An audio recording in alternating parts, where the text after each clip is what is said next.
অর্ধনগ্ন হয়ে উজান বিছানায় উপর হয়ে শুয়ে গভীর ঘুমে মগ্ন। তার পরনে কেবল একটা ট্রাউজার, উন্মুক্ত সুঠাম পিঠ আর চওড়া বুক বিছানার চাদরের সাথে লিপটে আছে। ঠিক তখনই এক ক্ষীণ গুঙ্গানি শব্দে তার কাঁচা ঘুমটা ভেঙে গেল। আধো ঘুমে স্পষ্ট কান্নার আওয়াজ পেয়ে উজান অভ্যাসবশত নিজের পাশে হাত বাড়ালো, কিন্তু সেখানে ময়ের কোনো অস্তিত্ব মিলল না। ধরফর করে চোখ মিলে আর চোখে পাশে তাকাতেই উজানের ঘুম এক নিমিষেই উধাও। সে তড়িঘড়ি করে বিছানায় উঠে বসলো। দেখলো মৌ বিছানার একদম পায়ের কাছে জড়সড় হয়ে বসে নিচু হয়ে ফুপিয়ে ফুপিয়ে কাঁদছে। মৌয়ের এই অবস্থা দেখে উজান আর স্থির থাকতে পারল না। সে বিছানা বেয়ে উদ্গ্রীব হয়ে মৌয়ের দিকে এগিয়ে গেল। পিচ্ছি, কি হচ্ছে তোমার? খুব কষ্ট হচ্ছে? উজান অত্যন্ত চিন্তিত মুখে মৌয়ের কপালে হাত দিয়ে তাপমাত্রা চেক করলো। না, জ্বর এখন অনেকটাই কম। গা আগের মতো পড়ছে না। জ্বর কমার কারণে সে স্বস্তির নিঃশ্বাস ফেললো বটে। তবে মৌ এই ভোরে কেন এভাবে কাঁদছে তা সে কিছুতেই মিলাতে পারল না। উজান যেই না সান্ত্বনা দেওয়ার জন্য আবার হাত বাড়াতে গেল, অমনি মৌ এক ঝটকায় তার হাত সরিয়ে নিল। ভেজা চোখে এক তীব্র রাগী দৃষ্টি হেনে কর্কশ কণ্ঠে বলে উঠল, টাচ করবেন না আমায়, অসভ্য পুরুষ। ময়ের মুখে হুট করে এমন তকমা শুনে উজান খানিকটা ঘাবড়ে গেল। কিন্তু পরক্ষণে গতকাল রাতের সমস্ত উন্মাদনার কথা মনে পড়তেই তার ঠোঁটের কোণে এক ছেলতে দুষ্টু হাসি খেলে গেল।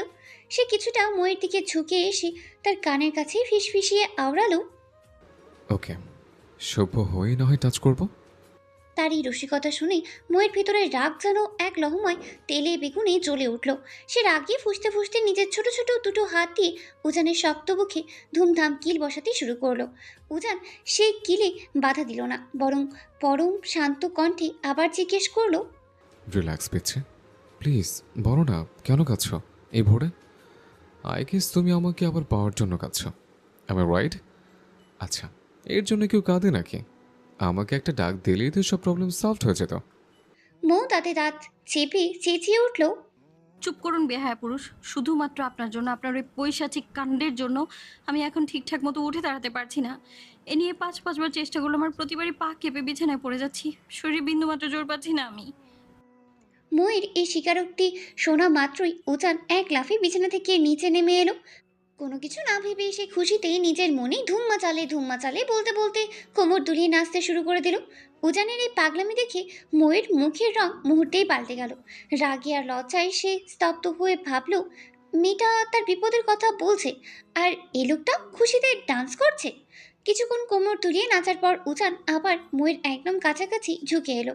তার গাল দুই গালে হাত রেখে গাঢ় স্বরে বলল, লাভ ইউ বউ। কি যে এখানে গুড নিউজ দিলে তুমি আমায়। এটা আপনার কাছে গুড নিউজ মনে হচ্ছে? মৌ নিজের কোমরে দুই হাত চেপে ধরে ঝামটা দিল। আমি সোজা হয়ে দাঁড়িয়ে থাকতে পারছি না, আর আপনি খুশিতে নাচছেন। অবভিয়াসলি মাই লাভ, কাল রাতে তো আপনাকে বারবার বললাম যে মিসেস চৌধুরী, আপনার এই শরীর এত স্ট্রেস নিতে পারবে না। কিন্তু আপনি কি আমার কথা শুনলেন? উল্টো পেতনিদের খোঁটা দিয়ে আমায় উস্কানি দিলেন। তা যাই হোক, শেষমেশ তো আমারই লাভ হলো। আগে তবু আপনি বারণ করলে আমি একটু একটু শুনতাম। এখন থেকে আর কোনো এক্সকিউজ দিলে কাজ হবে না। হোসেন চৌধুরী যখন তখন তার স্পেশাল ডিশ টেস্ট করবেই করবে। মৌ আর সহ্য করতে না পেরে বিছানা থেকে বালিশটা তুলে সজোরে ছুঁড়ে মারল উজানের দিকে। কিন্তু উজানের তাতে বিন্দু মাত্র ভ্রুক্ষেপ নেই। সে হাসি মুখে বালিশটা লুফে নিল। মৌ এবার নিজেই রাগে গজগজ করতে করতে উঠে দাঁড়ালো উজানকে দুটো থাপ্পড় মারার জন্য। কিন্তু বিছানা থেকে পা বাড়াতেই তার অবশ পা দুটো আবার মুচকে গেল। সে যেই না ভারসাম্য হারিয়ে মেঝেতে পড়ে যেতে যাবে, অমনি উজান তড়িৎ গতিতে এগিয়ে এসে নিজের চওড়া দুই হাতে তাকে আগলিয়ে নিল। সে অত্যন্ত যত্ন সহকারে মৌকে আবারও বিছানার কিনারে বসিয়ে দিল। তারপর নিজের হাত দুটো মৌয়ের মুখের সামনে বাড়িয়ে দিয়ে সশব্দে হেসে উঠল, নিন ম্যাডাম, এবারে হাত দুটো কামড়ে আপনার সব রাগ মিটিয়ে নিন। শরীরে তো শক্তির সব অবশিষ্ট নেই, তবু আমার সাথে লাগতে আসবেন। এই জন্যই তো বারবার বলেছিলাম আগে সুস্থ হয়ে নিন। এখন দেখলেন তো, বড়দের কথা না শুনলে কি অবর্ণনীয় দশা হয়। চুপ করুন নির্লজ্জ পুরুষ। আপনার জন্য আমার আজ এই অবস্থা হয়েছে। রাতে আকাম করার জন্য উস্কানি দিলে তুমি, আর এখন আমার দিকে আঙুল তুলছ। বদ মেয়ে, কাছে এসো, দুটো চুম্মা দিয়ে বুঝিয়ে দে আমি কতটা দয়াল, সরি লয়াল। উজানের মুখে এমন খোলামেলা কথা শুনে ময়ের কান দিয়ে যেন সত্যি সত্যি রাগে ধোঁয়া বেরোতে লাগলো। লোকটার মুখে একটু আটকায় না। সে রাগে দুঃখে আবারও বিছানা থেকে জোর করে উঠে দাঁড়ালো। এই ইবলিশটার সাথে সে আর এক বিন্দুও কথা বলবে না। সে অনেক কষ্টে নিজের কাঁপতে থাকা পায়ে গুটি গুটি পদক্ষেপে রুম থেকে বের হওয়ার জন্য দরজার দিকে এগিয়ে গেল। উজান পিছন থেকে তাকিয়ে চিৎকার করে উঠল। শাশুড়ি মেয়ে শাওয়ার নেওয়ার জন্য অন্তত জামাগুলো তো সাথে নিয়ে যাও, নাকি বেছে বুঝে আমাকে ওয়াশরুমে যেতে বলছো? কিন্তু কে শোনে কার কথা। মো পিছনে আর এক মুহূর্তের জন্য না তাকিয়ে রাগে ফুঁসতে ফুঁসতে কটকট করে রুমের থেকে চলে গেল। মনে মনে শুধু উঠানে 14 গোষ্ঠী উদ্ধার করতে লাগলো। এই মানুষটা কেন সবসময় তাকে এমন চরম লজ্জার সাগরে ফেলে দেয় কে জানে। বিকেলের হালকা রোদে বাড়ির উঠোনে ছায়াযুক্ত একটা বড় গাছের নিচে চেয়ার পেতে বসে আছে উজান আর তন্ময়। দুজনের সামনেই ল্যাপটপ। অতি গম্ভীর মুখে তারা কেসের কোনো এক গুরুত্বপূর্ণ ফাইল নিয়ে কাজ করছে। আর তাদের ঠিক পাশেই মাদুর পেতে বসে আছেন বাড়ির বাকি সবাই।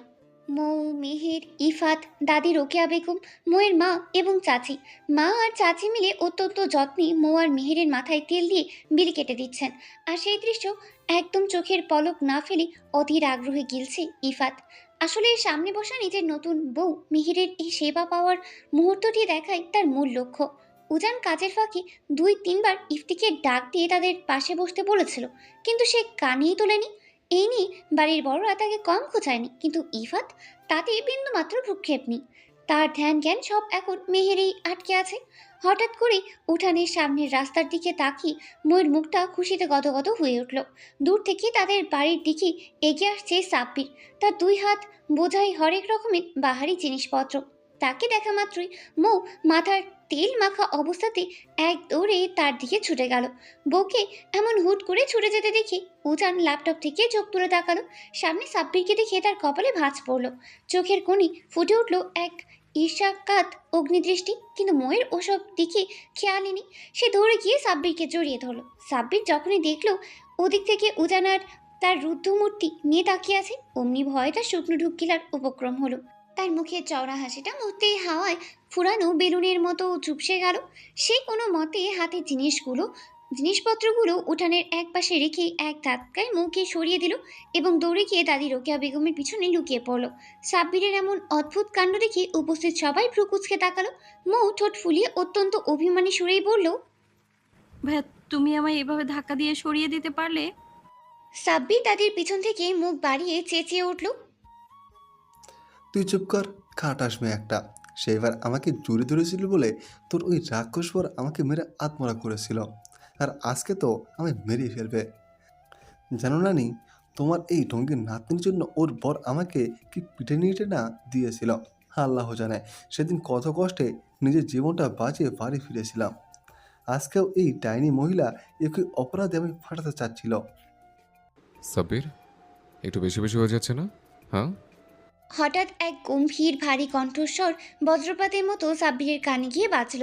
উজান নিজের চেয়ারে হেলান দিয়ে তার দিকে চেয়ে কথাটি বলতেই সাব্বিরের মুখে একদম বন্ধ হয়ে গেল। সে কাচুমাচু করে এক জোরপূর্বক হাসি ফুটিয়ে বলল, সরি সরি ভাইয়া, আমার বোন তো একটা মিষ্টি হিরের টুকরো, পৃথিবীর সবচেয়ে ভালো বোনও। আমি আসলে মুখ ফসকে সত্যি কথাটা বলে ফেলেছি, এই আর কি। সাব্বিরের এমন ভোল পাল্টানো আর তটস্থ অবস্থা দেখে উঠানের সবাই হো হো করে হেসে উঠল। ঠিক তখনই উঠানের মেইন গেট দিয়ে ভিতরে এসে প্রবেশ করলো গ্রামের প্রতিবেশী 2জন মধ্যবয়সী মহিলা। তাদের দেখা মাত্রই মেহেরের খুশি মুখটা মুহূর্তে কুঁকড়ে গেল। সে নিজের শরীরটা আরো গুটিয়ে নিল। এই মানুষগুলো মোটেও ভালো নয়। মেহের যখনই ঢাকা থেকে গ্রামে বেড়াতে আসে, তখনই এই 2জন তাকে কোনো না কোনো ছুতোয় খোঁচাতে চলে আসে। অতীত নিয়ে নোংরা কথা বলতে তাদের বুক কাঁপে না। মহিলা দুটোর আকস্মিক উপস্থিতিতে বাড়ির কেউই তেমন একটা খুশি হতে পারল না। তবুও তারা এসে মেহেরের একদম মুখোমুখি হয়েই বসলো। তাদের মধ্যে একজন মহিলা মুখে এক কুৎসিক ও তাচ্ছিল্যের হাসি ঝুলিয়ে মেহেরের দিকে তাকিয়ে বলে উঠলেন, শুনলাম তোর নাকি বিয়া হইয়া গেছে মেহের। তা কে বিয়ে করলো রে তোর মতো একটা নষ্ট আর অপায়া মায়া রে? কথাগুলো যেন বিষাক্ত তীরের মতো মেহেরের সোজা সুচি বুকে গিয়ে বিঁধল। মানুষগুলো যে কতটা নিচু মনের আর নিকৃষ্ট হতে পারে তা সে এই পরিস্থিতিতে না পড়লে কোনোদিন জানতেই পারত না। একটা মেয়ের জীবনের দুর্ঘটনা ও দুর্বলতাকে কিভাবে সমাজের সামনে এভাবে নোংরা করে তুলে ধরা যায়। মেহেরের 2 চোখ বেয়ে টপ টপ করে অশ্রু গড়িয়ে পড়তে লাগলো। মুখটা ফ্যাকাশে হয়ে গেল। পাশে বসে থাকা ইফাত অত্যন্ত তীক্ষ্ণ ও জ্বলন্ত দৃষ্টিতে মেহেরের সেই যন্ত্রণাকাতর মুখখানার দিকে চেয়ে রইল। তার চোয়াল শক্ত হয়ে উঠল। এরই মধ্যে দ্বিতীয় মহিলাটি আরও এক কাঠি বাড়িয়ে টিপকনি কাটলেন। কি রে মাইয়া, চুপ কইরাছস কেন? তুই যে একটা নষ্ট মেয়ে, এটা কি তোর স্বামী জানে? নাকি শহরে গিয়া বড় বড় মিছা কথা কইয়া কোনো বোকা পোলারে ফাঁদ ফেলাইয়া বিয়া করতেছ? কি গো মোয়ের মা, তোমরা কি জামাইরে সব হাসা কথা কইছিলা? তার এমন নোংরা কথা শোনা মাত্রই মোয়ের মা নিজের রাগ সামলাতে না পেরে তেড়ে উঠলেন। চাচি আম্মা, মুখটা একটু সামলে কথা বলুন। মুরব্বী মানুষ হয়ে এত অশিক্ষিত আর ছোট লোকের মতো কেন কথা বলছেন আপনারা? পড়ালেখা করি নাই দেখা আমাগো মুখের কথা এখন তোমাগো তিতা লাগবই গো। সে যাব মাইয়া জামাইয়ের হাতে তুইলা দেওয়ার সময় তো আমাগোর কথা মনে আসিল না? নাকি নিজেরাই পড়ালেখা জানো বইলা গ্রামের কাউরে মানুষই মনে করো না? দেখুন চাচি আম্মা, আপনাদের এই বাজে কথা আমাদের আর সহ্য হচ্ছে না। আমার এই মেয়েটার সাথে অতীতে যা কিছু খারাপ হয়েছে সেটা একটা দুর্ঘটনা ছিল, আর এতে তো আমার মেয়ের কোনো দোষ ছিল না। তবে ওকে কেন বারবার এভাবে টেনে এনে অপমান করছেন? যার দোষ তাকে গিয়ে বলুন না। তখনই দ্বিতীয় মহিলাটি আরো জোরে চেঁচিয়ে উঠল।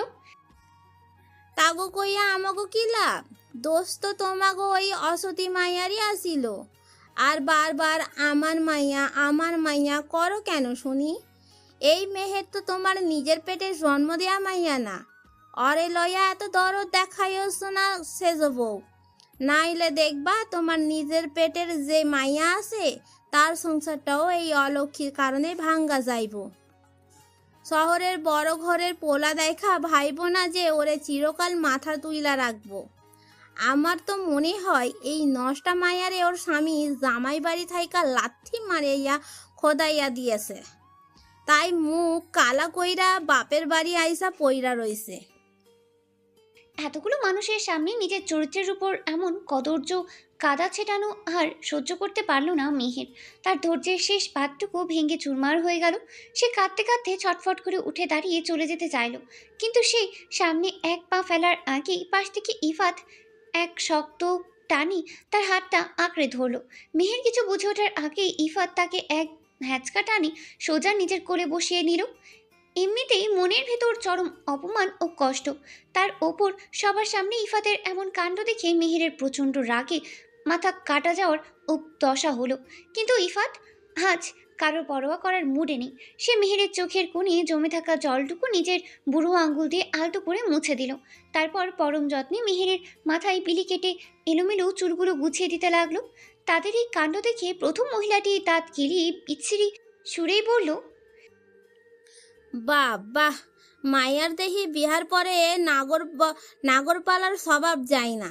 ভাতার ঘরে রাইখাই কি গ্রামের মধ্যে নতুন নাগর পালাইতেছ নাকি মাইয়া?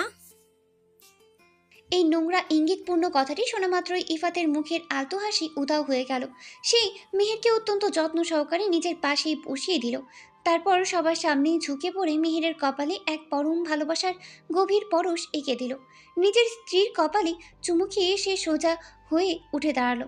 তার ভেতরে চৌধুরী বংশের রক্ত আর ক্ষিপ্ততা তখন টকবক করে ফুটছে। সে অত্যন্ত ধীর ভারী পদক্ষেপে হেঁটে ওই প্রতিবেশী মহিলার একদম সামনে গিয়ে দাঁড়ালো।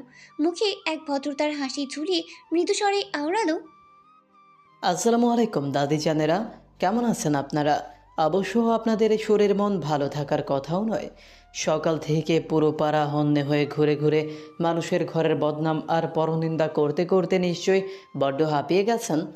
শাশুড়ি আম্মা যান, এই দাদিদের জন্য তাড়াতাড়ি 2 গ্লাস ঠান্ডা শরবত এনে দিন তো। ওনাদের শুকনো গলাটা একটু ভিজিয়ে নিক, তারপর না হয় ওনারা শান্ত হয়ে বাকি কথা বলবেন। ইফাতের এই বাঁকা টোনের কথা শুনে উঠানের সবাই মনে মনে মিটমিট করে হাসতে লাগলো। উজানার তন্ময়ও ল্যাপটপের কাজ ফেলে অত্যন্ত আগ্রহ নিয়ে ইফাতের কথা শোনার জন্য কান খাড়া করলো। ইফাত এবার আর দাঁড়িয়ে না থেকে সোজা গিয়ে ওই দুই মহিলার একদম মাঝখানের খালি জায়গায় বসলো। তারপর আবার এক টানে মেহেরকে এনে নিজের কোলে বসিয়ে নিল। মেহের লজ্জায় আর কথা বলতেই না পেরে ইফাতের চওড়া বুকে নিজের মুখটা পুরোপুরি লুকিয়ে রাখলো। ইফাত এবার তার বজ্রকণ্ঠেই বলল, শুনুন দাদিজানেরা, এতক্ষণ ধরে যাকে আপনারা অত্যন্ত নোংরা নোংরা বিশেষণে ডাকলেন, সে হলো আমার নিজের বিবাহিতা ওয়াইফ, আমার অর্ধাঙ্গিনী মিসেস ইফাত চৌধুরী, যাকে এই ইফাত চৌধুরী সবার সামনে তিন কবুল বলে নিজের ঘরের রানী করে নিয়ে এসেছে। এই মেয়েটার স্বামী নাগর ভাতার যাই বলুন না কেন, তার সবটুকুই কেবল আমি নিজে।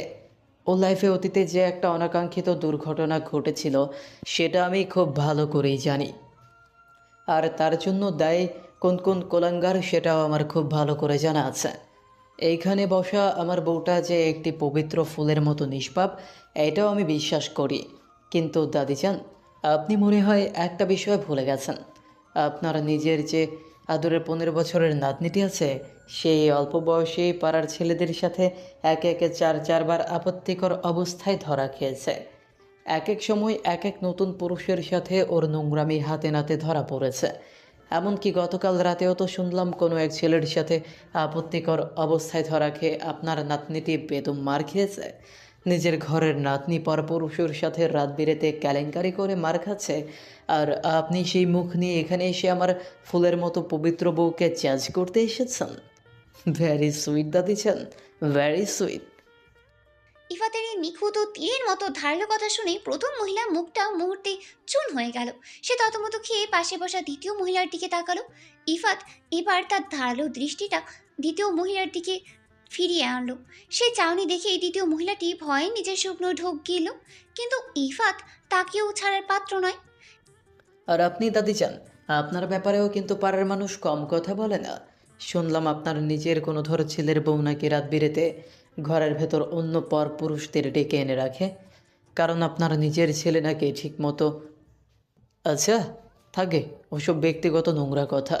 এমনকি আপনার ঘরে যে ছোট নাতিটা হয়েছে, পাড়ার মানুষ কিন্তু বলা বলি করে তার আসল বাবা নাকি আপনার নিজের ছেলে নয়, বরং অন্য কেউ। আর সেই অন্য কেউটা কে সেটা যদি আমি এখন সবার সামনে ফাঁস করে। ইফাত নিজের কথা শেষ হওয়ার আগে ওই দুই মহিলা যেন ভূতের ভয় পাওয়ার মতো এক ঝটকায় দাঁড়িয়ে পড়ল। তারা আর এক মুহূর্তও সেখানে না দাঁড়িয়ে নিজেদের কাপড়ের আঁচল চেপে গটগট করে বাড়ির দরজার দিকে রওনা দিল। তাদের এভাবে পালিয়ে যেতে দেখে ইফাত পেছন থেকেই বেশ জোরে চেঁচিয়ে উঠল। আরে ও দাদিজানেরা, বাকি সত্যি কথাগুলো তো শুনে যান। যা বাবা, আমি তো মাত্র মুখ খোলা শুরু করলাম, আর এর মধ্যে মাঝপথে এভাবে রাগ করে চলে গেলে কেমন দেখায় বলুন তো? মহিলা দুটো গেট দিয়ে বের হতে মৌ আর সাপির দুজনে মিলে খিলখিল করে অট্ট হাসিতে ফেটে পড়ল। বাড়ির বড়রাও ইফাতের এমন দাঁত ভাঙ্গা জবাব দেখে মনে মনে চরম তৃপ্ত হলেন। যে সমাজে মানুষ একটুখানি অতীতের কলঙ্ক বা রটনা শুনলেই নিজের বউকে অপয়া বা খারাপ বলে দূরে ঠেলে দেয়, সেখানে মেহেরের মতো একটা মেয়ের অতীতের বড় দুর্ঘটনা জানার পরেও ইফাত যেভাবে বুক চিতিয়ে তার সম্মানের জন্য লড়াই করলো, তা দেখে ময়ের মা আর চাচির চোখে খুশির জল চলে এলো। এটা সত্যি পরম গর্বের বিষয়। রোকেয়া বেগম মুখের পানটা চিবোতে চিবোতে হেসে জিজ্ঞেস করলেন, ছোট নাতি, তুই গ্রামের এত ভেতরের খবর কিভাবে জানলি রে? ইফাত অত্যন্ত আদুরে গলায় ময়ের দিকে ইশারা করে বলল, আমার এই সুইট আর মিষ্টি ভাবিজান আগে থেকেই সব খবর আমাকে দিয়েছে দাদিজান। আর ওই শয়তান বুড়ি দুটো ভাবখানা এমন দেখায় যেন নিজেরাই দুধ দিয়ে ধোয়া তুলসী পাতা। আমার সামনে এসে আমার বউয়ের দিকে আঙুল তোলে। এরপর যদি কেউ আমার বউয়ের দিকে একটি আঙুলও তোলে, তবে তার হাত ভেঙে আমি কুঁড়ো করে দেব। আসুক না আর একবার, এবার একদম চেরা কাঠ দিয়ে পিটিয়ে চকটা বানিয়ে ছাড়ব।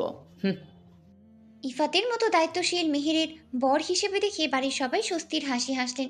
ময়ের মা পরম মমতায় ইফাতের মাথায় হাত বুলিয়ে দিয়ে আর্দ্র গলায় বললেন, বাপজান, আমার এই মেয়েটাকে তুমি এভাবেই সারা জীবন আগলে রেখো। ওর জীবনে এখন তুমিই সব, কখনো মেয়েটাকে কোনো কষ্ট দিও না বাবা। একদম টেনশন নেবেন না শাশুড়ি আম্মাজান, আপনার দুই মেয়েকেই সামলানোর দায়িত্ব আমার, না মানে চৌধুরী মঞ্জিলের সবার। তবে আমি শুধু আমার নিজের বউটাকে দেখে রাখব, এর চেয়ে বেশি আর কোনো ঝামেলা আমি নিতে পারবো না। ওজানের বউ ওজান দেখে রাখুক। ইফাতের এই বাঁকা রসিকতা শুনে উজানও মৃদু হাসল। অতপর মিহিরের মুখের মেঘলা আকাশ কেটে খুশির হাসি ফুটল। সবাই মিলে আবার এক পরম স্বস্তিতে আড্ডায় মগ্ন হলো। ঝিরঝিরে নদীর হাওয়া আর ঘন পাতার খসখসানি শব্দে চারপাশটা এক ভৌতিক নিস্তব্ধতায় ঢাকা। নিঝুম জঙ্গল, যার কোল ঘেঁষে রয়ে চলেছে এক শান্ত নদী। এই জনমানবহীন নির্জন প্রান্তরে জল্লাদের মতো ঘিরে দাঁড়িয়ে আছে বেশ কয়েকজন সশস্ত্র যুবক, আর তাদের বৃত্তির ঠিক মাঝখানে মাটিতে হাত পা শক্ত রশিতে বাঁধা অবস্থায় লুটিয়ে আছে দুটি ছেলে। বাঁচার আকুতিতে তারা মাটিতে পশুর মতো গড়াগড়ি খাচ্ছে, কিন্তু তাদের কান্না শোনার মতো কেউ নেই। ঠিক তখনই জঙ্গলের বুক ছিঁড়ে পায়ে হেঁটে এগিয়ে এলো আরও দুটি অবয়ব। অবয়ব বললেই ভুল হবে, তারা একজন পুরুষ আর একজন নারী। দুজনেরই পরনে কুচকুচে কালো পোশাক আর মুখে আটা কালো মাস্ক। তারা সামনে এসে দাঁড়াতেই চারপাশের জল্লাদদের মধ্যে এক অদ্ভুত তৎপরতা দেখা দিল। আচমকা সেই মাস্ক পরিহিত রহস্যময় নারীটি তার হাতের একটি আঙ্গুল তুলে বাকিদের দিকে ঠান্ডা ইশারা করলো, আর সেই ইশারা পাওয়া মাত্রই হিংস্র নেকড়ের মতো ছেলে দুটির ওপর ঝাঁপিয়ে পড়ল বাকি যুবকেরা। তাদের হাতে থাকা মোটা লাঠি আর রড অনবরত আছড়ে পড়তে লাগলো মাটিতে। পড়ে থাকা অর্ধনগ্ন শরীর দুটির ওপর। ছেলে দুটির গায়ে কোনো সুতো নেই, তাই প্রতিটি আঘাতের সাথে সাথে চামড়া ফেটে ফিনকে দিয়ে কাঁচা লাল রক্ত ছিটকে বের হতে লাগলো। তাদের আর্তনাদে জঙ্গলের বাতাসও যেন ভারী হয়ে উঠল। মারধর যখন এক পর্যায়ে থামল, তখন সেই কালো পোশাকধারী নারী এর পায়ে ছেলে দুটির ক্ষতবিক্ষত দেহের দিকে এগিয়ে গেল। তার হাতে এক অদ্ভুত নিষ্ঠুরতা। সে কোমর থেকে একটা ধারালো ছোরা বের করে ছেলে দুটির সারা শরীরে গভীর করে ব্লেড চালানোর মতো আঁচড় কাটতে লাগলো। ছাল চামড়া আলগা হয়ে যাওয়ার সেই তাজা ক্ষতের ওপর সে এক লহমায় ঢেলে দিল এক বাটি শুকনো লঙ্কার গুঁড়ো। আল্লাহর দোহাই লাগে, ছাড়ুন আমাদের, মরে গেলাম, বাঁচাও। লঙ্কার তীব্র ঝাঁঝ আর ফোড়ানিতে ছেলে দুটি পৈশাচিক যন্ত্রণায় চিৎকার করে ডুকরে কেটে উঠল। কিন্তু তাদের সেই বুক ফাটা হাহাকার দেখে মাস্কের আড়লে থাকা ওই নারীর ঠোঁটের কোণে এক পৈশাচিক ও পরম তৃপ্তির হাসি ফুটে উঠল। সে তীব্র ঘৃণায় ঝুঁকে পড়ল তীব্র জ্বলনে ছটফট করতে থাকা একটি ছেলের দিকে। তার মাথার চুল মুঠো করে ধরে এক হিংস্র বাঘিনীর মতো গর্জে উঠল। কষ্ট হচ্ছে, ভীষণ কষ্ট হচ্ছে, তাই না রে জানোয়ারের দল? ঠিক এই রকমই তীব্র কষ্ট, এর চেয়েও 1000 গুণ বেশি নরক যন্ত্রণা হয়েছিল সেই নিষ্পাপ মেয়েগুলোর, যাদের তোরা মানুষ নামের কলঙ্করা এর চেয়েও ভয়াবহভাবে ছিঁড়ে ঘুরে খেয়েছিলি। চুল ধরে থাকা ছেলেটি যন্ত্রণায় চোখ উল্টে কাঁপতে কাঁপতে ভাঙ্গা গলায় কোনো মতে বলল, ক ক কিসের কথা বলছেন আপনারা? আ আ আ আমরা কাউকে কষ্ট দিইনি, দোহাই আপনাদের, আমাদের প্রাণ ভিক্ষা দিন, আমরা বাঁচতে চাই। ছেলেটির মুখে বাঁচার আকুতি শুনে সেই নারী এক উন্মত্ত ও অট্টহাসিতেই ফেটে পড়ল। সেই হাসির শব্দে তারা শিউরে উঠল। হাসতে হাসতে আচমকা তার হাতে ধারালো ছুরিটা ছেলেটির হৃৎপিণ্ড বরাবর সজোরে গেঁথে দিল সে।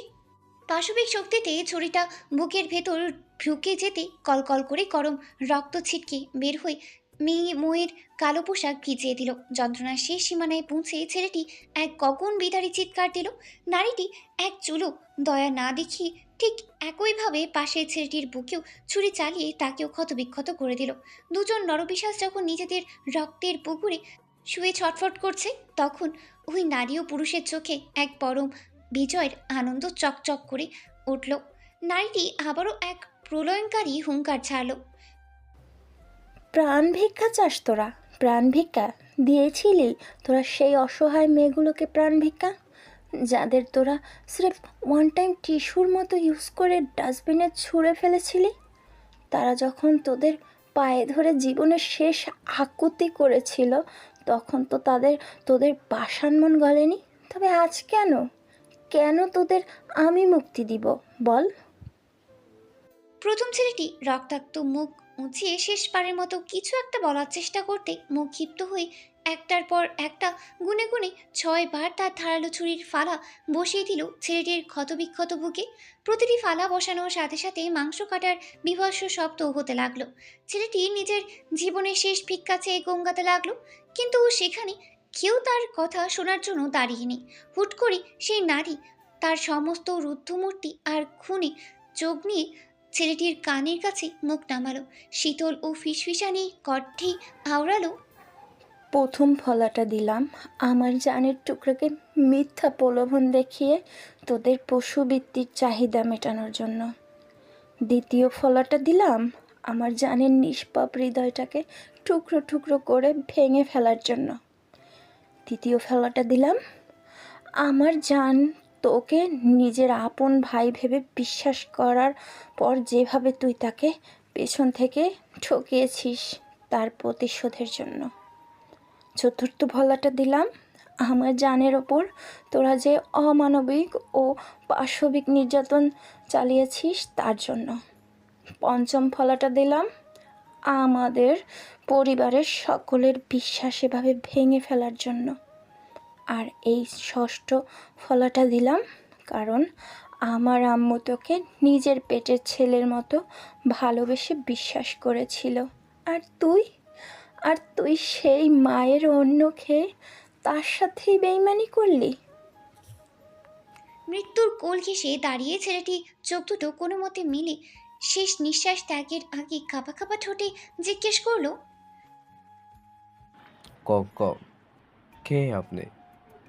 নাইটি নিজের মুখের মাস্কটা এক ঝটকায় সরিয়ে নিল। চাঁদের আলোয় তার চোখের হিংস্রতা আর ঠোঁটের বাঁকা হাসি স্পষ্ট হয়ে উঠল এবং ততক্ষণে আবারও মুখ থেকে এসে চিবিয়ে চিবিয়ে বলল, আমি তালুকদার বাড়ির মেজ মেয়ে এবং চৌধুরী বাড়ির মেজ পুত্রবধূ তাসফিয়া মৌ চৌধুরী। কথাটা শেষ করেই মৌ আর এক মুহূর্ত অপচয় করল না। পাশে দাঁড়িয়ে থাকা কালো পোশাক পরিহিত পুরুষটির হাত থেকে এক কোপে মাথা নামানোর চওড়া ও ভারী রামদা নিজের হাতে তুলে নিল। সারা শরীরে শক্ত করে সে চিৎকার করে উঠল। আল্লাহু আকবার। সেই পবিত্র ও ভয়ঙ্কর ধ্বনি বাতাসে প্রতিধ্বনিত হতে মৌ তার হাতের রামদা দিয়ে সজোরে কোপ বসালো ছেলেটির গলায়। এক কোপেই ধর থেকে মাথা আলাদা হয়ে ছিটকে পড়ল বহু দূরে। ঠিক একই ক্ষিপ্রতায় সে পাশের নরপিশাচটির গলাতেও রামদা চালালো। সদ্য গলাকাটা মুরগির মতো দেহ দুটো মাটিতে পড়ে কিছুক্ষণ তীব্রভাবে লাফালাফি করতে লাগলো। আর তাদের শরীর থেকে বের হওয়া ফিনকি দেওয়া লাল রক্তে চারপাশের মাটি ও ঘাস ভিজে কাদা হয়ে গেল। দেখতে দেখতে দেহ দুটির শেষ হৃদস্পন্দনটুকু স্তব্ধ হয়ে গেল। তারা নিজেদের পাপের শাস্তি পেয়ে ওপরে পাড়ি জমালো। সেই কালো পোশাক পরিহিত পুরুষটি আর কেউ নয়, স্বয়ং সাব্বির। মৌ এক বিশ্বজয় তৃপ্তির হাসি হেসে সাব্বিরের দিকে হাত বাড়ালো। সাব্বির পকেট থেকে কয়েক বান্ডিল চকচকে টাকা মৌয়ের হাতে দিল। মৌ সেই টাকাগুলো যুবকদের হাতে তুলে দিয়ে ইশারা করতেই তারা নিজেদের পারিশ্রমিক পেয়ে আর এক সেকেন্ডও দাঁড়ালো না। নদীর তীরে লুকিয়ে রাখা স্পিড বোটে উঠে তারা মুহূর্তের মধ্যে অন্ধকারে বুকে হাওয়া হয়ে গেল। তারা চলে যেতেই মৌ আর সাব্বির দ্রুত নিজেদের গা থেকে রক্ত ভেজা কালো পোশাক আর মুখের মাস্ক খুলে ফেলল। চতুর অপরাধীর মতো তারা সমস্ত আলামত নদীর স্রোতস্বিনী জলে ভাসিয়ে দিল, যাতে কোনো ফরেন্সিক টিম বা পুলিশ খুনের বিন্দুমাত্র চিহ্নও খুঁজে না পায়। তবে যাওয়ার আগে মৌ ওই দুটো মুন্ডহীন লাশের মাঝখানে ছোট্ট একটা চিরকুট, সাদা চিরকুট রাখলো আর তার ওপর একটা ভারী পাথর চাপা দিল, যাতে নদীর বাতাসে ওটা উড়ে না যায়। সেই রক্ত ভেজা চিরকুট গুটি কয়েক অক্ষরে বড় বড় করে লেখা ছিল, ধর্ষণকারীদের এই পৃথিবীতে বেঁচে থাকার কোনো রাইট নেই। অবশেষে মৌ আর সাব্বির মূল রাস্তা এড়িয়ে বনের ভিতরের এক বিপরীত ও গোপন পথ ধরে অত্যন্ত সাবধানে তালুকদার বাড়ির উদ্দেশ্যে রওনা হলো, যাতে ভুলেও কোনো তৃতীয় ব্যক্তির নজরে তারা না আসে। বেইমানির প্রতিশোধ রক্ত দিয়েই শেষ হলো। নদীর তীর থেকে ফেরার পথে সাব্বির মেইন রাস্তা দিয়ে অত্যন্ত স্বাভাবিক ও সতর্কভাবে হেঁটে যাচ্ছিল, কিন্তু মৌ যেন একদমই অন্য গ্রহের বাসিন্দা। সে নিজের মতো নিচে কুদে লাফাতে লাফাতে এগিয়ে চলেছে। এক পর্যায়ে লাফালাফি বন্ধ করে সে হুট করে সাব্বিরের হাত জড়িয়ে ধরে ঝুলতে ঝুলতে হাঁটতে শুরু করলো। সাব্বির শতবার বারণ করা সত্ত্বেও মেয়েটা আজ কোনো কথাই শুনছে না। ওদিকে সাব্বিরের বুকের ভেতর তখন ভয়ের চোটে রীতিমতো ঢোকঢল বাজছে। সেদিন সামান্য একটু জড়িয়ে ধরার কারণে উজান তাকে যে ক্যালারিনটা দিয়েছিল তা সে এখনও ভুলেনি। আর আজ কাঠফাটা দুপুরে এই রাস্তায় উজান যদি মৌকে এভাবেই তার গায়ের ওপরে লেপ্টে থাকতে দেখে, তবে কোনো কিছু না ভেবেই তাকে নির্ঘাত পরপারে পাঠিয়ে দেবে। সাব্বির নিজের নাক কুচকে অত্যন্ত তটস্থ হয়ে মৌকে ফিসফিসিয়ে বলে উঠল, লক্ষ্মী বোন আমার, দোহাই তোর একটু দূরে দূরে গিয়ে হাঁটো। এমনিতেই তোকে নিয়ে এই ভর দুপুরে বের হয়ে আমার কলেজে শুকিয়ে গেছে। তার ওপর ওজন ভাইয়া গতকাল স্পষ্ট বারণ করার পরেও তুই যদি এভাবে আমার গায়ের ওপর লেটকে থাকিস, আর ওটা যদি ভাইয়া কোনোভাবে দেখে ফেলে, তবে আমার কপালে কি চরম দুর্দশা আছে, তুই কি তা বুঝতে পারছিস? মৌ এক তাচ্ছিল্যের ঝামটা দিয়ে বলল, চুপ করো তো ভাইয়া। তুমি আমার মতো একজন সাহসী বীর বোন পেয়ে মনে মনে গর্ববোধ না করে উল্টো ভয়ের চোটে কাঁপছো। ছি, তোমার তো একটা কুত্তা লেজের সাথে ফাঁসি দিয়ে মরে মরে যাওয়া উচিত। হ্যাঁ, এখন শুধু সেটাই বাকি আছে আমার। কিন্তু বোন, একটা কথা সত্যি করে বলতো, তুই কীভাবে ওই জানোয়ার দুটোকে অমর করে জবাই করলি রে? না মানে, তোর হাতটা একবারের জন্য কাঁপলো না? একটু ভয় করেনি তোর? মৌ এবার বেশ শব্দ করেই খিলখিল করে হেসে উঠল। ততক্ষণে হাঁটতে হাঁটতে তারা তালুকদার বাড়ির সীমানার ভিতরে ঢুকে পড়েছে।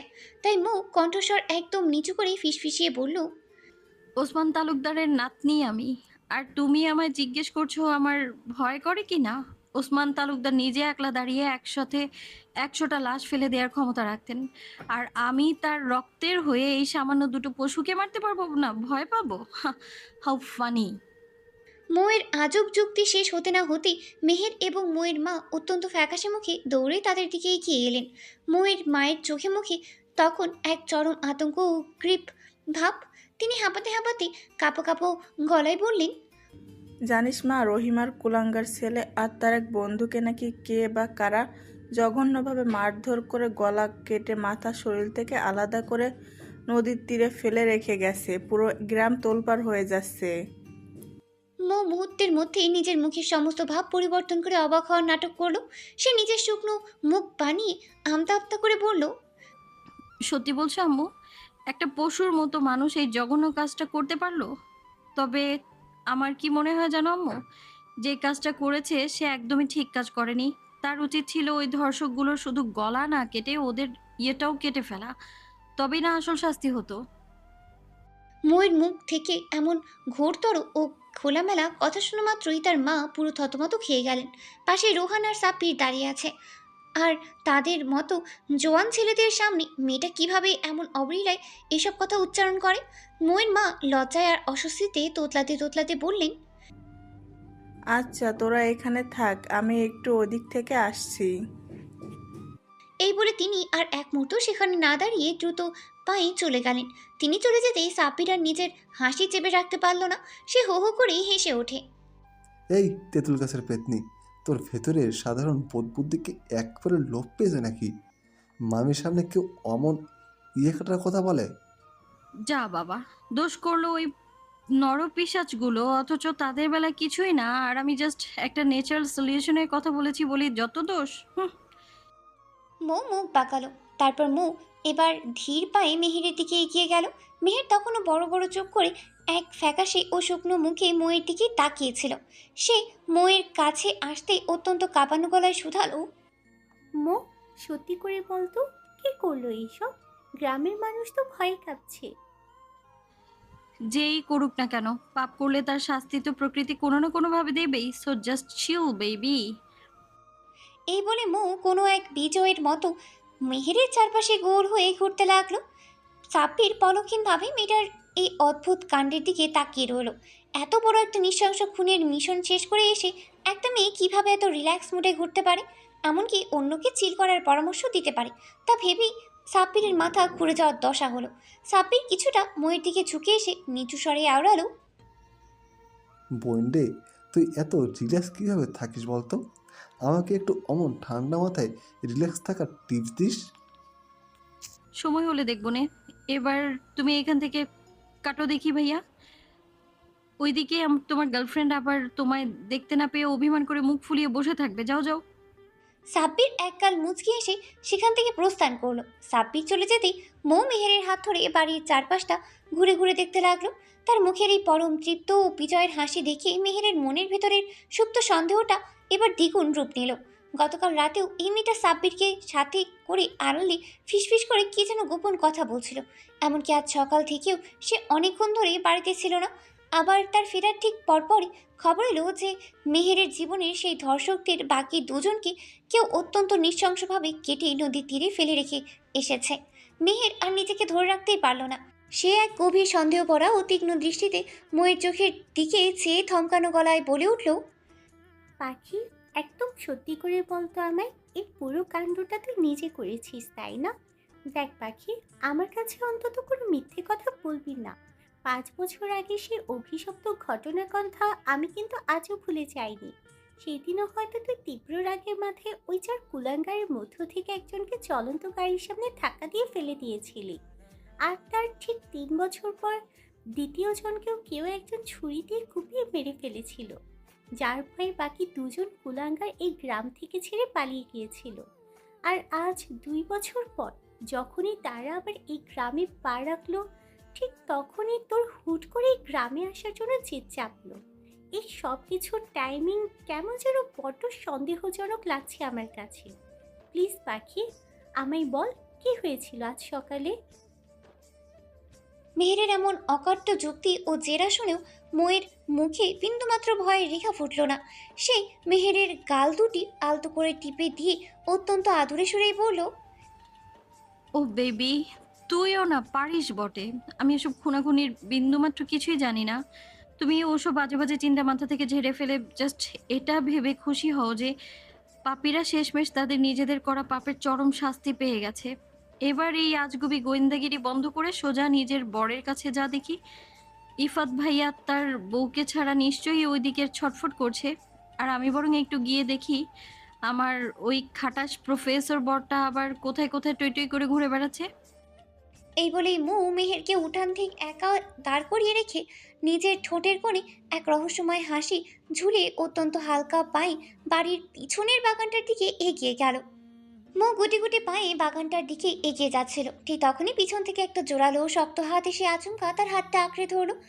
ঝাটকা মেরে ঘাড় বাঁকিয়ে তাকাতেই দেখতে পেল রোহানকে দেখা মাত্রই মুহূর্তের মধ্যে ময়ের মুখের সমস্ত রং পাল্টে গেল।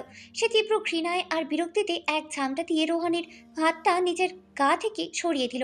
ময়ের এই রূঢ় আচরণ দেখেও রোহান কিন্তু বিন্দুমাত্র ঘাবড়ালো না, বরং সে এক অদ্ভুত শান্ত ও তৃষ্ণার্ত দৃষ্টিতে তাকিয়ে রইল নিজের সেই ফুলের দিকে। তার মনের ভিতরে সেই ছোট্ট ফুলটি আজ অনেক বড় হয়ে গেছে। ঠিক যতই বড় হলে নিজের সবচেয়ে প্রিয় মানুষটাকে অন্য সবার থেকে আগলে রাখা যায়, সে আজ ততটাই মোহনীয় হয়ে উঠেছে। তবে মেয়েটার চোখের সেই রক্তিম ও জ্বলন্ত দৃষ্টি দেখে মধ্যে রোহান নিজের মাথাটা কিছুটা নিচু করে নিল। ঠিক তখনই যেন আকাশ ভেঙে এক প্রলয়ঙ্কারী গর্জন ভেসে এলো। আজ শ্রাবণ মাসের 2য় দিন। আষাঢ় আর শ্রাবণ এই 2 বর্ষা ঋতুর মাস অন্য সব মাসের তুলনায় বড্ড খামখেয়ালি। কখন যে আসমান ফুঁড়ে মুষলধারে বৃষ্টি নামবে আর কখন তপ্ত রোদ উঠবে তা বোঝা সাধারণ মানুষের সাধ্যের বাইরে। এখন ঠিক তেমনই হচ্ছে। আকাশ কালো করে মেঘের ঘন ঘন ডাক শুরু হয়ে গেছে, আর চারিদিকের গাছপালা উত্তাল বাতাসেই পাগল পাড়া হয়ে দোলা দিয়েই উঠেছে। ঝড়ের সেই মাতাল হাওয়াকে সাক্ষী রেখে রোহান আবার চোখ তুলে ময়ের দিকে তাকালো। তার কণ্ঠে এক তীব্র বুক ফাটা অসহায়ত্ব ফুটিয়ে নিচু স্বরে জিজ্ঞেস করলো, একটু ভালোবাসবি ফুল?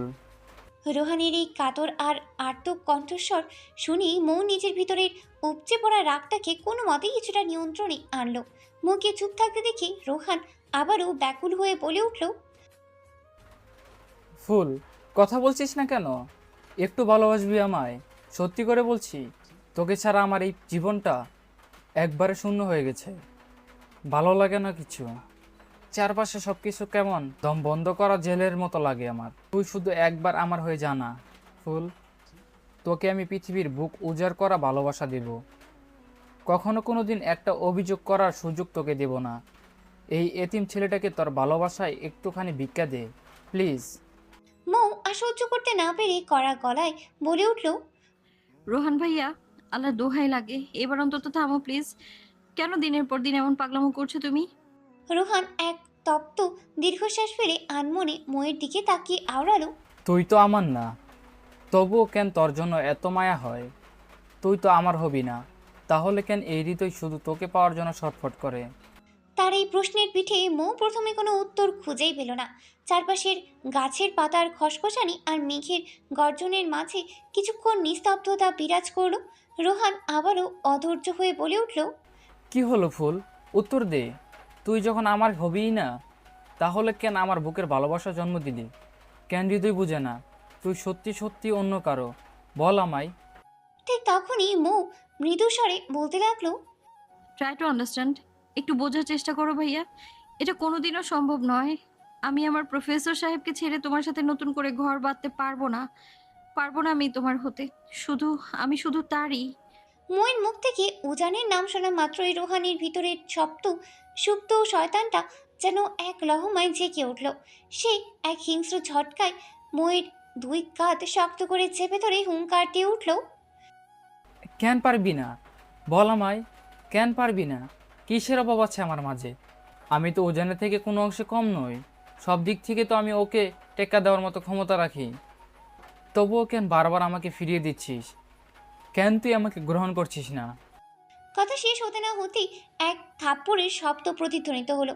মৌ নিজের সম্পূর্ণ শক্তি দিয়ে রোহানের গালে এক সজোরে থাপ্পড় বসিয়ে দিল।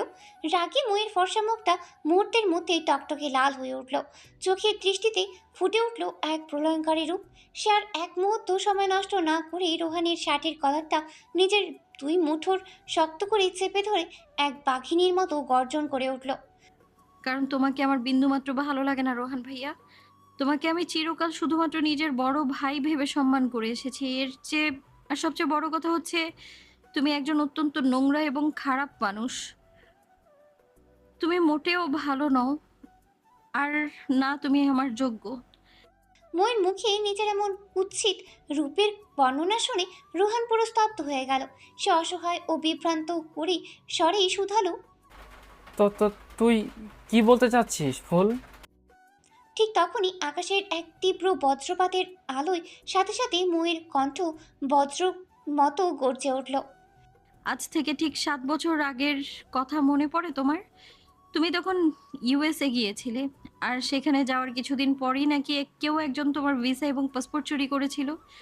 সে শুধু তোমার ভিসা চুরি করেই ক্ষান্ত হয়নি ভাইয়া, তোমার নাম, পাসপোর্ট নাম্বার এবং সমস্ত ব্যক্তিগত তথ্য ব্যবহার করে আমেরিকা এক নামকরা ব্যাংকে ফেক অ্যাকাউন্ট খুলে এবং লাখ লাখ ডলারের ক্রেডিট কার্ড জালিয়াতি করে। আর সেই জালিয়াতির অপরাধে ওখানকার পুলিশ তোমায় গ্রেফতার করে এবং মার্কিন আইন অনুযায়ী তোমায় পুরো 5 বছরের জন্য কারাদণ্ড দেওয়া হয়।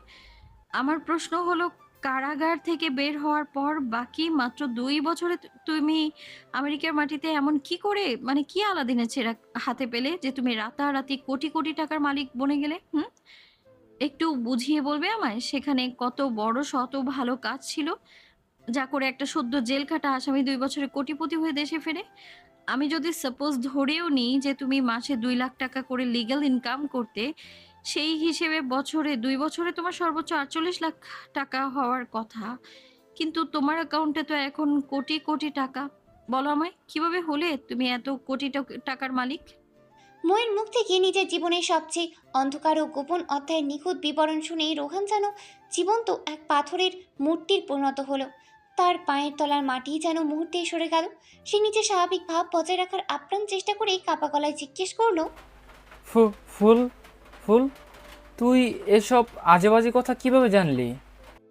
মৌ এবার তাচ্ছিলের অট্টহাসিতে মেতে উঠল। অতপর রোহানের গলাটা এক ঝটকায় ছেড়ে দিয়ে তার চোখের দিকে চেয়ে অত্যন্ত চিবিয়ে চিবিয়ে বলল, আজ থেকে ঠিক 2 বছর আগের কথা। আমি যখন নিজের রুমে বসে ফেসবুক স্ক্রল করছিলাম, তখন হুট করেই আমার টাইমলাইনে পুরো 2 বছর আগের একটা ইন্টারন্যাশনাল ক্রাইম নিউজ ভেসে আসে। যেহেতু আমি সবসময় ইন্টারনেটে আমার প্রফেসর সাহেবকে নিয়ে এবং ওনার পোস্টিং নিয়ে সিটি নিউ ইয়র্ক নিয়ে বেশি মাতামাতি ও সার্চ করতাম, হয়তো সেই অ্যালগরিদমের কারণেই আমেরিকার ওই জালিয়াতির নিউজটা হুট করেই আমার ওয়ালে এসে পড়েছিল। সেখানে সেই ক্রাইম নিউজে আমি তোমার একটা আবছা আবছা ছবি স্পষ্ট দেখেছি এবং সেটা দেখে তোমায় চিনতে পেরেছি আমি, কিন্তু কাউকে বলিনি আমি। এবার বলো, কিভাবে কোটি টাকা ইনকাম করা পসিবল?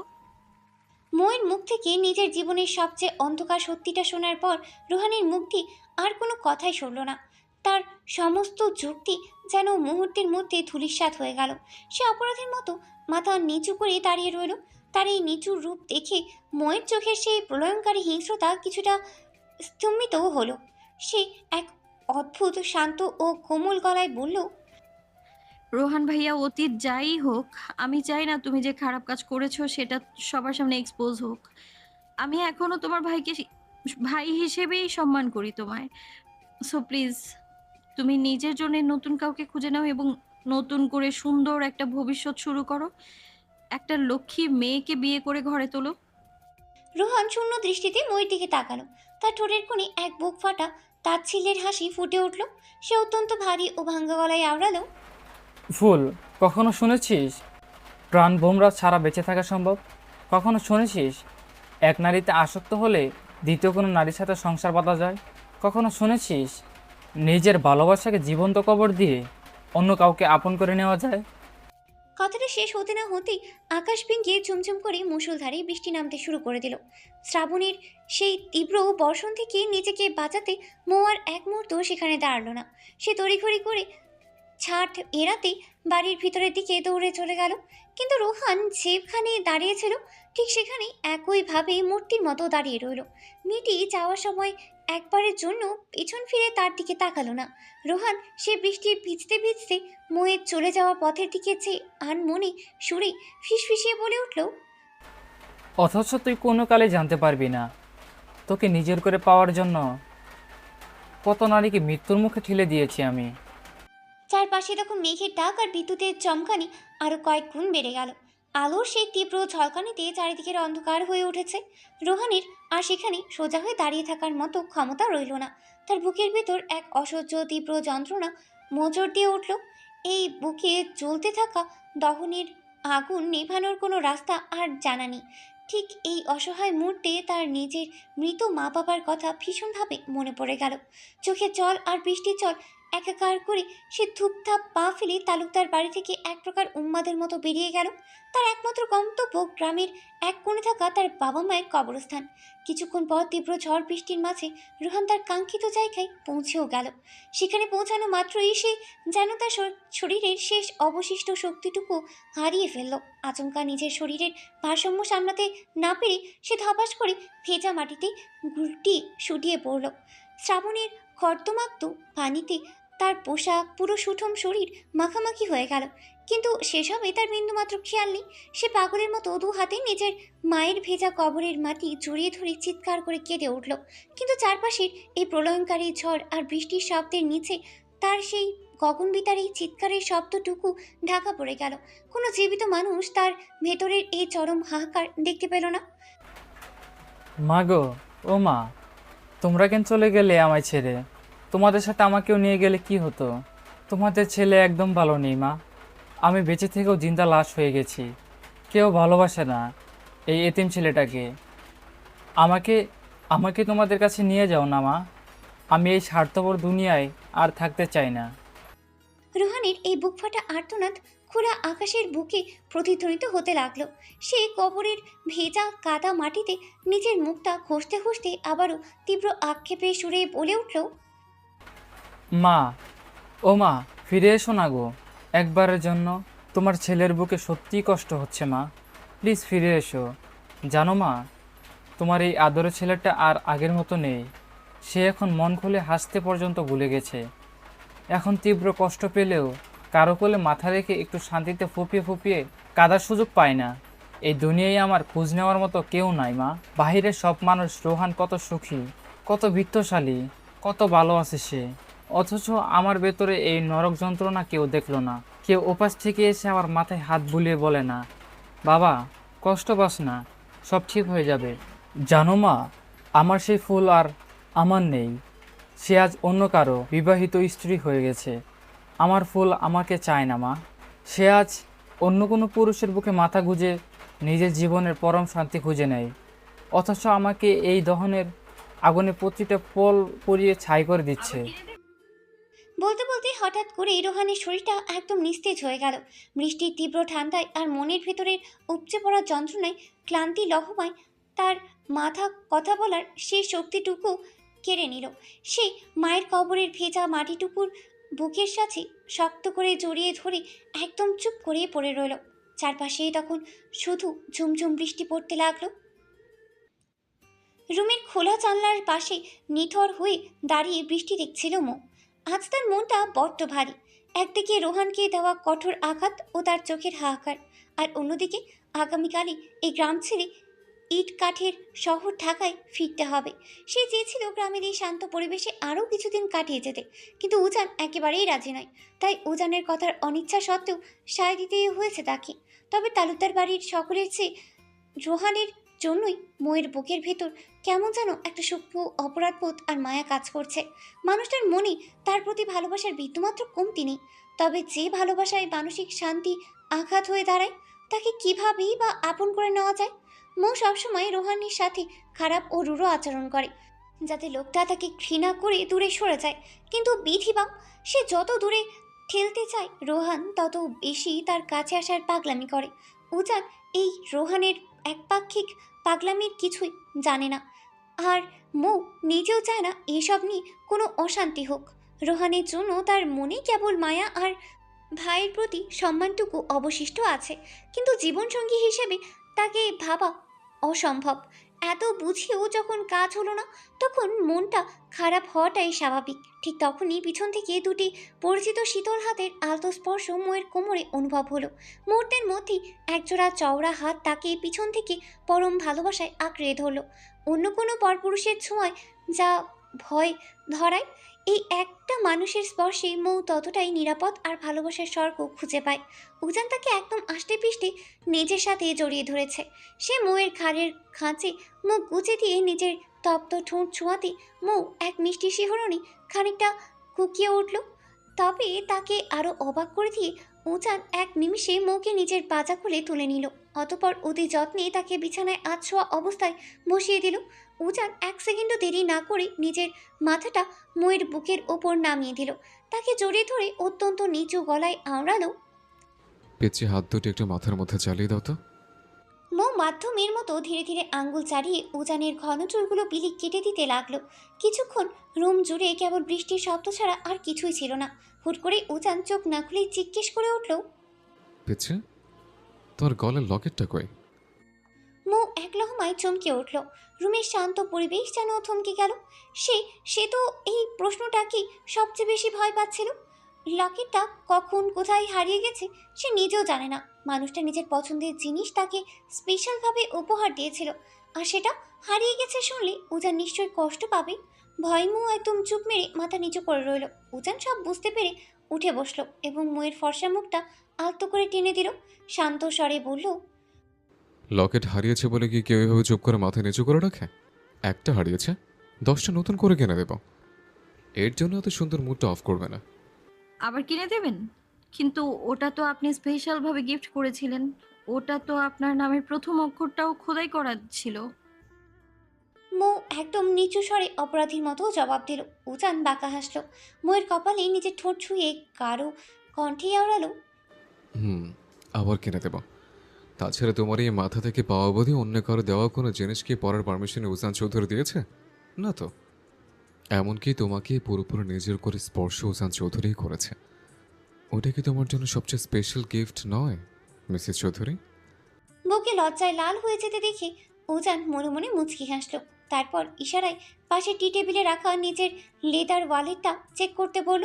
মৌ অবাক চোখে উজানের দিকে তাকিয়ে ওয়ালেটটা হাতে নিয়ে খুলল। ভেতরে উজানের নিজের হাসি মুখের ছবির পাশে নিজের ছবি দেখতেই তার ঠোঁটের কোণে পরম তৃপ্তির এক ফালি হাসি খেলে গেল। উজান মৌয়ের আরও গা ঘেঁষে বসল। কানের কাছে মুখে নিয়ে ফিসফিসিয়ে আওড়ালো, ভালোবাসি আপনাকে, আর আমার ভালোবাসাকে সযত্নের সামনে রাখার পুরো দায়িত্বটা কিন্তু আমার নিজেরই।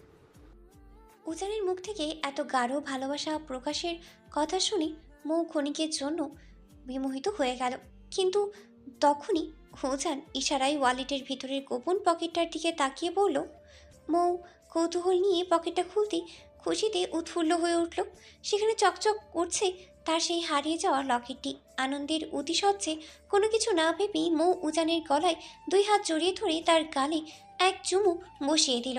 উজান মৃদু হাসল, আর নিজের এমন কাণ্ডে পরক্ষণেই চরম লজ্জায় লাল হয়ে গেল মৌ। তবে সেসব লজ্জা একদিকে সরিয়ে রেখে সে চিৎকার করে বলে উঠল, লকেট পেয়ে গেছি প্রফেসর সাহেব, থ্যাংক ইউ সো মাচ। এটা আমার লাইফের best of the best gift. Ujan অত্যন্ত শান্ত চোখে মৌয়ের দিকে তাকিয়ে রয়, একদম ধীর কণ্ঠে শুধায়, কোথায় পেলাম সেটা জিজ্ঞেস করবেন না পিচ্ছে? মৌ পিট চোখে উজানের শান্ত মুখের দিকে তাকালো, মাথা তুলে হালকা স্বরে জিজ্ঞেস করলো, কোথায় পেলেন আপনি? ঠিক যেখানে আজ দুটো ছেলেকে নৃশংসভাবে মার্ডার করা হয়েছে। উজানের মুখ থেকে কথাটা শোনা মাত্রই ময়ের বুকের ভেতরটা যেন ধক করে উঠল, তার হাত পা বরফের মতো ঠান্ডা হয়ে এলো। সে বনের ভেতর অত তাড়াহুড়োয় যে এক পর্যায়ে তার গলার লকেটটা ছিঁড়ে মাটিতে পড়ে গিয়েছিল সেটা খেয়ালেই নেই। বুকটা ধরধর করে কাঁপতে লাগলো তার, কিন্তু উজানের সামনে সে কিভাবে নিজেকে সামলাবে ভেবে পেল না। ঠিক তখনই মেঘের গর্জনের মতো উজানের গম্ভীর আওয়াজ তার কানে বিঁধল। মার্ডারটা করেছো ওই জানোয়ার দুটোকে? মৌ থমকে গেল। সে ভয়ে ফ্যাকাশে চোখে উজানের দিকে এক পলক তাকিয়ে দ্রুত চোখ নামিয়ে নিল। এই মানুষটা তীক্ষ্ণ চোখের দিকে চেয়ে মিথ্যা বলার কোনো সাহস বা ক্ষমতা কোনোটাই তার নেই। তাই মাথা নিচু করে কাপা গলায় আত্মরক্ষার চেষ্টা করলো। আমি কেন ওদের মার্ডার করতে যাব? তাছাড়া আমি তো সামান্য একটা মেয়ে হয়ে কিভাবে দুটো ছেলেকে এভাবে মেরে ফেলা সম্ভব বলুন?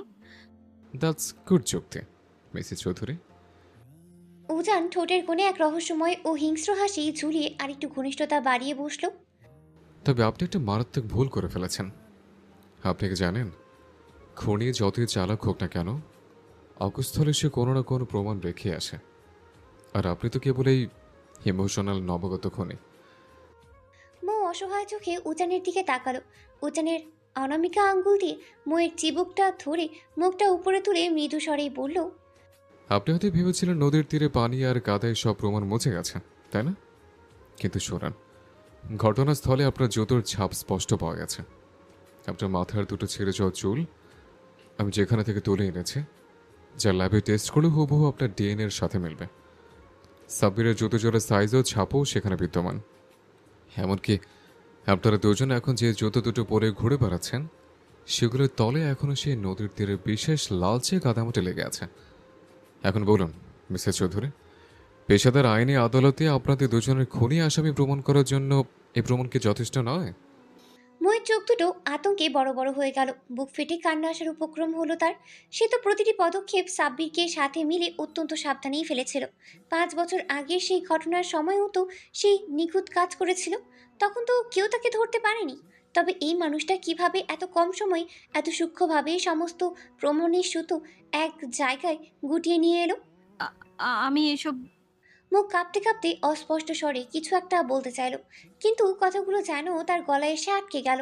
উজান তার মুখের কথা কেড়ে নিয়ে অত্যন্ত শান্ত ও ধীর কণ্ঠে বলল, আমি এসব একদম ঠিক বলেছি মিসেস চৌধুরী, কারণ আপনি গ্রামের মানুষ কিংবা পুলিশের চোখ ফাঁকি দিতে পারলেও এই সিক্রেট আইডি এজেন্টের চোখে ধুলো দিতে পারবেন না। অনেক বছর অভিজ্ঞতা তো আর এমনি এমনি হয়নি, তাই না? উজানের কথা শুনে মৌ আগের চেয়েও দ্বিগুণ নয় 10 গুণ অবাক হলো। তার চোখ দুটি চড়ক গাছে ওঠার জোগাড়। উজান নিজেকে সিআইডি এজেন্ট বলছে, কিন্তু সে তো এক বিশ্ববিদ্যালয়ের নামকরা প্রফেসর। এই সাধারণ মানুষটার ভিতরে এত বড় একটা রহস্য লুকিয়েছিল। মুখে এভাবে হতবাক ও হাঁ করে তাকিয়ে থাকতে দেখে উজান আর নিজের হাসি চেপে রাখতে পারল না। সে হুট করে এক হ্যাচকা টানে মুখে একদম নিজের বুকের উপর এনে ফেললো। তার ভেজা ওষ্ঠ জোড়ায় মিষ্টি এক চুমু এঁকে দিয়ে বাঁকা হাসলো। ভীষণ অবাক হচ্ছেন তাই তো? তবে অবাক হওয়ার কিছু নেই বেঁচে। তোমার এই হ্যান্ডসাম হাজব্যান্ড সত্যি সত্যি একজন সিক্রেট সিআইডি অফিসার এবং একই সাথে ইউনিভার্সিটির প্রফেসর। ইচ্ছে ছিল সঠিক সময় এলে তোমাকে সারপ্রাইজ দেব, কিন্তু নিজের প্রাণের চেয়ে প্রিয় ওয়াইফের কাছ থেকে নিজের পরিচয় লুকিয়ে রাখা একজন সত্যিকারের বীর পুরুষের কাজ নয়। তোমাকে আমি ভীষণ ভালোবাসি, তাই সবটা সত্যি বলে ফেললাম। আর হ্যাঁ, এই বাপের বাড়িতে তোমার সাথে আসার মূল কারণও এই এলাকা থেকে ইদানিং বেশ কয়েকজন মেয়ে আচমকা নিখোঁজ হয়ে যাচ্ছে। সেই কেসের তদন্তেই আমার এখানে আসা। বেশ কিছু গুরুত্বপূর্ণ তথ্য অলরেডি পেয়ে গেছে, বাকিটা ঢাকায় ফিরে সলভ করব। আর ঠিক এই কারণেই কাল সকালে আমরা ঢাকায় ব্যাক করছি। তবে একটা কথা সত্যি বলতেই হয় মিসেস চৌধুরী, আজ উজান চৌধুরী তার বউকে নিয়ে ভীষণ প্রাউড ফিল করছে। যে মেয়েটা নিজের বোনের উপর হওয়া অবিচারের প্রতিশোধ নিতে, মোরকে ন্যায় বিচার দিতে 4-4টে নরপিশাচকে এক হাতে খুন করেছে, নিজেকে এতটা সাহসী করে তুলেছে, ছেলেদের মতো ফাইটিং শিখেছে, তার জন্য তো একটা থ্যাঙ্কস। যদিও দেশের আইন অনুযায়ী সহজে বিচার তুলে নেওয়ার জন্য তোমার একটা বড়সড় শাস্তি পাওয়া উচিত ছিল। আমার শাস্তি পাবো? মৌ চোখ দুটো বড় বড় করে ভীত গলায় ঢোক গেল। আপনার। তবে আপনি যদি প্রফেসরের একটা ছোট শর্ত মেনে নেন, তবে সিআইডি অফিসার আপনাকে সব কেস থেকে বেকসুর খালাস করে দেবে। মৌ ভীতু কণ্ঠে জিজ্ঞেস করলো। কি কি শর্ত? উজান এক লহমায় ময়ের কোমরটা শক্ত করে আঁকড়ে ধরে তাকে একদম নিজের মুখোমুখি নিয়ে এলো। ময়ের কপালে লেপ্টে থাকা চুলগুলো আলতো ফু দিয়ে সরিয়ে দিল। তারপর নিজের চোখ দুটো গহীন ও তীব্র নেশাক্ত করে ফিসফিসিয়ে আওড়ালো। সে রাতের মতো আবারও ভয়ঙ্করভাবে আমাকে কেয়ার করতে হবে। আর যতক্ষণ উজান চৌধুরী নিজে আপনাকে ছাড়ছে, ততক্ষণ আপনি আমার বুক থেকে 1 ইঞ্চিও দূরে সরতে পারবেন না। কথাটা শোনা মাত্রই ময়ের মাথায় যেন রাগের পারদ চড়ে গেল। একটু আগে যে লোকটার অপরাধী প্রমাণের সামনে সে ভয় কাঁপছিল, সেই লোকটার এমন নির্লজ্জ প্রস্তাব শুনেই তার ভয়ে মুহূর্তেই উধাও হয়ে গেল। সে নিজের সমস্ত জোর দিয়ে উজানকে সজোরে একটা ধাক্কা দিয়ে সরিয়ে দিল। মুখ লাল করে কর্কশ কণ্ঠে চিৎকার করে উঠল। নষ্টা পুরুষ একটা, সরুন এখান থেকে। মুখে একটু কথা আটকানো আপনার? জান জান বৌজান, প্লিজ এমন করো না। আচ্ছা, তোমাকে কিচ্ছু করতে হবে না, সব আমি সামলে নেব। তবু আমাকে এভাবে দৌড়ে ঠেলে দিও না প্লিজ, লক্ষ্মীটে। একদম কাছে আসবে না বলে দিচ্ছি। মৌ হাত উঁচিয়ে হুঙ্কার দিল, কিন্তু কে শোনে কার কথা। উজান এক নিমেষে মৌকে আবারও নিজের বলবান 2 বাহুর কাছে শক্ত করে আবদ্ধ করে নিল। মৌ ছটফট করে নিজেকে ছাড়ানোর চেষ্টা করলো, কিন্তু উজানের সেই লোহামান সদৃশ্য বাঁধন আলগা করা তার সাধ্যের বাইরে। অগত্যা সেই নিজের 2টি ছোট ছোট হাত দিয়ে উজানের শক্ত বুকে ধুমধাম এলোপাতারি কিল ঘুষি মারতে শুরু করলো। এক পর্যায়ে ক্লান্ত হয়ে মৌ রাগী গলায় হাঁপাতে হাঁপাতে বলল, আপনার কি একটু লজ্জা করে না? একজন পুরুষ মানুষ হয়ে বউয়ের হাতে মার খান আপনি? যেখানে বনের রাজের সিংহ নিজে বুকের হাতে মায়ের খায়, সেখানে আমি কোথাকার হরিদাস পাল শুনে? উজানের এই আজব আর হাস্যকর যুক্তি শুনে মৌ নিজের রাগ ধরে রাখতে পারল না। সে খিলখিল করে হেসে উঠল। সেই হাসির শব্দে পুরো ঘর যেন এক আলোয় ভরে গেল। উজান অনেকক্ষণ অপলক দৃষ্টিতে নিজের এই মিষ্টি বইয়ের হাসি মুখটার দিকেই চেয়ে রইল। মৌ তার হাসি থামিয়ে হুট করে উজানের শক্ত বুকে নিজের মুখটা গুজে দিয়ে তাকে শক্ত করে জড়িয়ে ধরল। উজান অবশ্য এতে বিন্দুমাত্র অবাক হলো না। তার বউটা বরাবরই এমন, মুখে বলবে দূরে সরুন, আবার পরক্ষণই বিড়ালের মতো এসে বুকে মুখ গুজে পরম শান্তিতে ঘুমিয়ে পড়বে।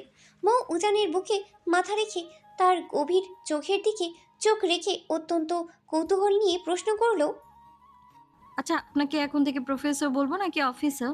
তবে যাই বলুন না কেন, আমার কাছে আপনি অলওয়েজ আমার সেই খাটাস প্রফেসর। তা প্রফেসর সাহেব, আপনি এত বড় মাপের একজন প্রফেসর এবং হাই প্রোফাইল অফিসার হওয়া সত্ত্বেও ঠিক কী কারণে আমার মতো একটা সাধারণ মেয়েকে এত গভীরভাবে ভালোবাসলেন? আমার মাঝে তো এমন বিশেষ কিছুই নেই।